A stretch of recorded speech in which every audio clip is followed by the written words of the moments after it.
What is going on, guys? It is Digital here, bringing you a Dragon Nest leveling guide from level 1 to 80 after the changes. In this video, I am using a free gear and I will explain why later on. I also made some mistakes while recording the footage, but I hope you guys can overlook that. Alright, so let's start the guide. First of all, before you start, I'm going to talk about what you can use to gain extra EXP while leveling up. First of all, you get bonus EXP from your other max level characters on your account, which is inaccessible to those who just started, unfortunately. Another thing that you can do, and you should do, is join a guild. The best guilds for helping you to level up are level 24 and above guilds, as they can give you a potential of 10% extra EXP. If you are able to, you should buy the full pledge costume as well as any other items that you might need. Bearing in mind, you might not be able to access those features at a very low level due to certain constraints, such as money. Another thing you can try is to find a master, which means that you'll be able to run dungeons together and you'll gain extra 10% EXP per run. However, after the update, there are level restrictions to enter Abyss level dungeons, and Abyss has been removed from the best low level grinding spots such as Side Canyon and DTMI. So you can try that, but I wouldn't suggest it after the patch, especially since most high level players won't help you for free anyway. Another reason is that after the update, the XP required from level 1 to 70 has been drastically lowered. My Life Fury was around level 25 when the patch occurred, and doing 5 levels a day on average, it took me around 2 weeks to get to level 80. So comparing with pre-patch, this is a lot better, especially if you're a new player. Alright, now it's time to get into a real guide. I will have annotations on the screen if you want to skip to a particular set of levels, as I split them into different areas you'll be trading at. Alright, so let's start from the beginning. Level 1 to 10. These levels are extremely easy. All you have to do is just follow the main story and you'll be able to enter Caldera, where you will start your training. There are no other options at these levels, as there isn't a particular dungeon that you could be running, and main quests are a must at this level. Level 10 to 16. Although the patch has removed the popular Side Canyon Abyss boost, I would still encourage you to do this dungeon, especially if you can't find someone to boost you on hard mode.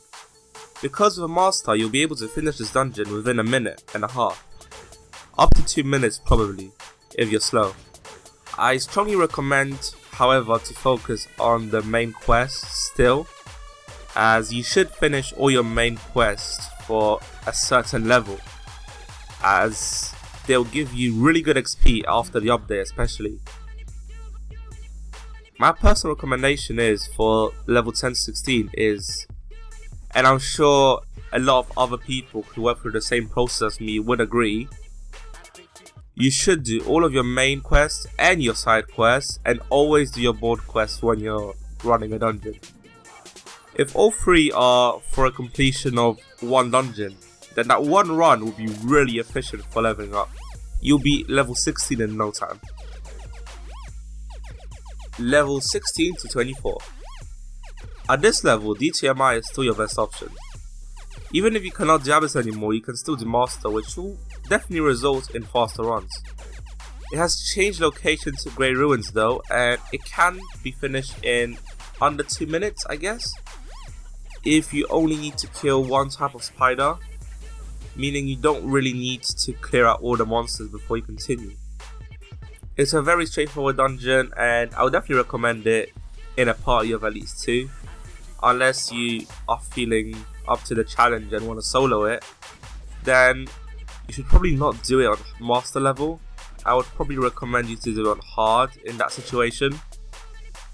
Yet again, remember, always take your board quests, main quests and side quests if possible to level up faster, as after the update is just the way to go.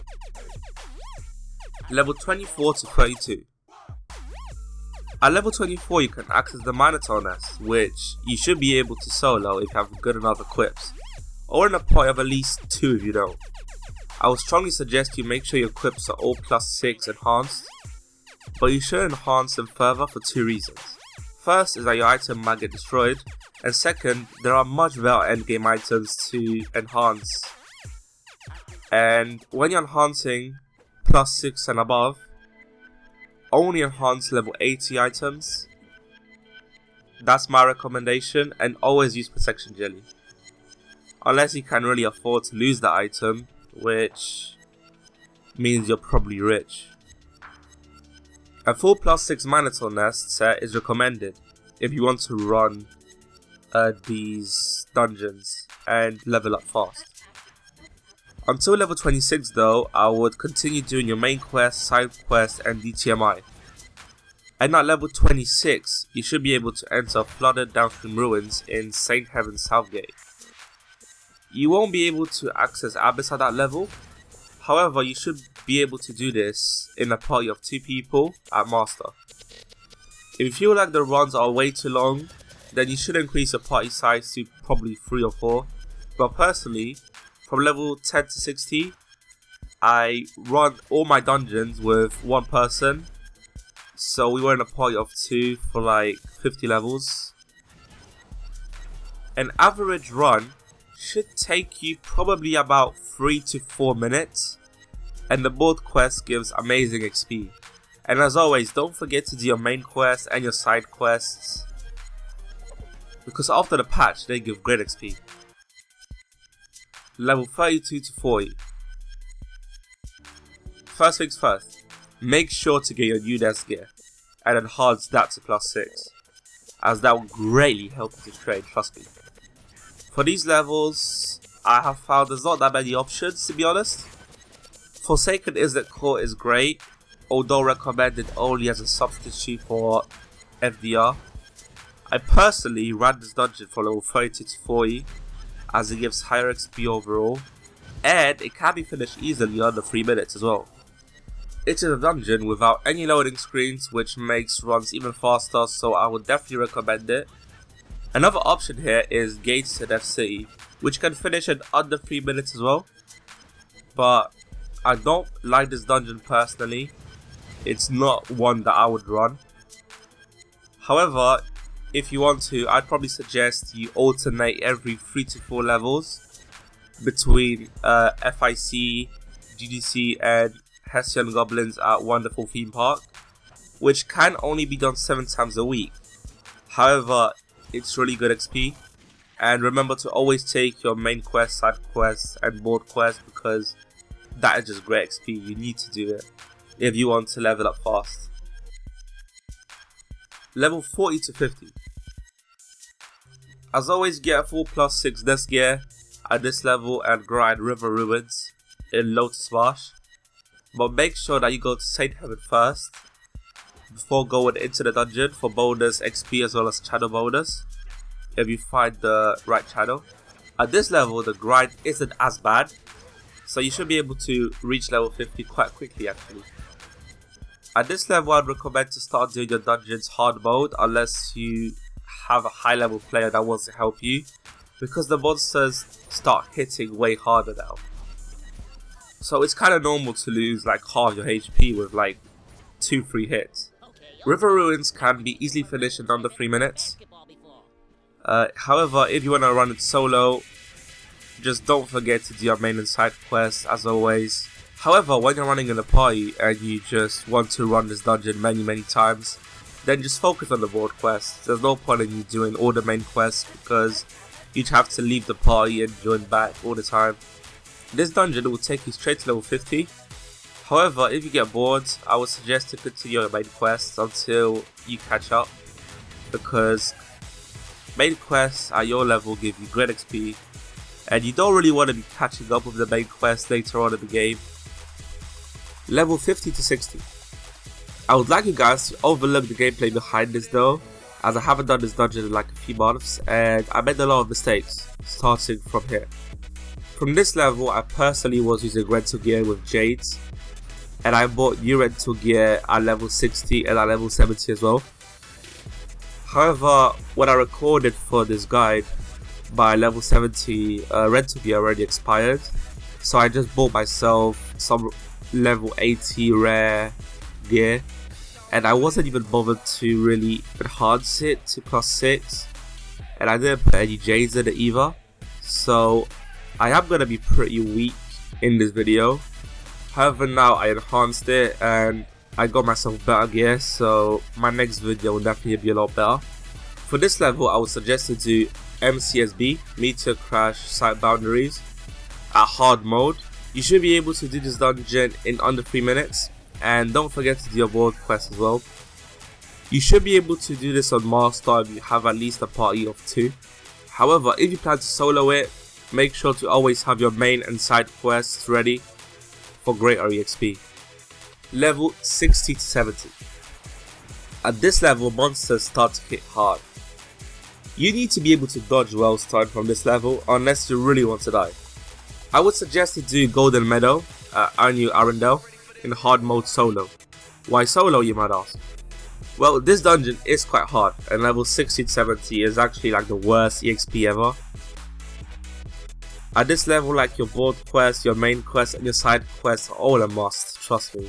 If I remember correctly when I did this, every run, including the board quests, I got around 8%, correct me if I'm wrong,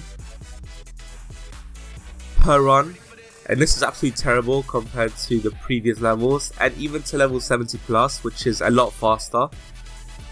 This is probably going to be the worst experience for you guys grinding, because you'll be seeing this dungeon so many times. At this level, I would definitely recommend you guys buying the rental gear though, because there's no point in buying actual gear until level 80, because you'll just be wasting your money swapping out gear and everything. So just rent gear. It's pretty much free, you just have to do a few quests every single day. Wonderful Theme Park is also an option at this level. However, each dungeon in Wonderful Theme Park can only be run 7 times a week. However, the XP is worth it, so you should do it if you can. Level 70 to 75. Only 5 levels this time, guys. Level 70 to 80 is so fast, and it's probably the fastest you ever get, to be honest. For quite a few reasons, actually. First of all, from this level you should do Abyss of Heat in hard mode solo. That's also in Anu Arundel. You can finish this dungeon in about 2.5 to 3 minutes, and you level up in around 8 runs. Therefore, you can probably do 3 levels per hour. So potentially level 80 could be within 5 to 6 hours if you're slow, and 4 to 5 if you're really fast, which is amazing. In just 4 or 5 hours you're level 80. You're maxed out. Also, when you're taking a board quest to level 70 dungeon, remember that there is a shop in there as well, where you can buy a 70% Heroes EXP scroll for 1 day. It gives you 70% extra EXP, and it's so helpful. But to buy it, you need to get 10 fragments of Wandering Soul, which means that you need to do Abyss of Heat 10 times, and then after that you just buy yourself the scroll and you level up faster. Level 75 to 80. This is pretty much the same as 70 to 75. Heroes EXP scroll, board quest, and Wailing Wall dungeon on hard mode solo. It's shorter than Abyss of Heat. It can be run in under 2 minutes, and for the purpose of this video and because I was really lazy, I did both the dungeons in normal mode instead of hard, because hard mode is a lot more challenging compared to normal mode, trust me. Congratulations, you are now level 80, you can start farming for good equips and do this. This guide has been made from my own personal experience, and I'm sure people have different routes and different tips and tricks. So if you have better ideas than this, feel free to tell me in the comment section and I'll probably try to improve. And as always, constructive criticism is helpful and is really welcome. And if you have any sort of questions, whatever the question may be, feel free to ask me in the comments below, and I will make sure to answer it to the best of my ability. So thanks for watching guys, and if you enjoyed, feel free to leave a like, comment and subscribe for more content, as that motivates me to make more videos for you guys. Peace.